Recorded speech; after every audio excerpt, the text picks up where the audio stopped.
შენი შინაგანი სამყარო ეს არის შენი მაგნიტი. სურვილები კი არ მართავენ შენს რეალობას, არამედ ის, რაც გულით გზამს, რასაც გრძნობ, რაც შთააგონე საკუთარ თავს და როგორ აღიქვამ საკუთარ თავს.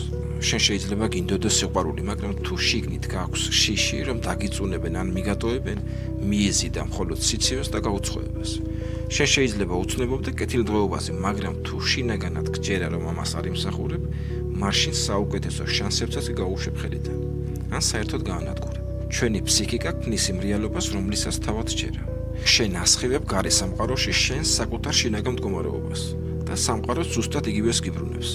არა იმიტომ, რომ ეს ვიღაცამ ზემოდან გადაწყვიტა, არამედ იმიტომ, რომ შენ თვითონ ქმნი იმ სცენარს, რომელიც შენი შინაგანის სიმართლის ანარეკლია.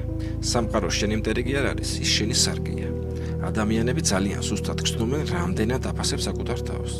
თუ საკუთარ თავზე ფიქრობ, რომ მე არაფერი ვარ, არაფრად ღირ ვარ, სხვები ზუსტად იგივენაირად შეგხედავენ. თუ გჯერა, რომ ყველა მოგატყუებს, შენი შინაგანი შიში ამას ან მიიზიდავს, ან შექმნის. ეს არ არის მაგია, ეს არის შენი ტვინის ბუნებრივი მუშაობა.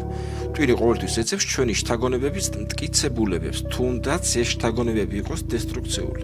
გინდა შეცვალა შენი ცხოვრება, მაშინ დაიწყე არა გარედან, არამედ შენი ქვეცნობიერიდან. ვისაც გსურთ შეცვლა თქვენი ცხოვრების ქვეცნობიერის დონეზე, ჩაეწერეთ კონსულტაციას. გისურვებთ ყველას წარმატებებს.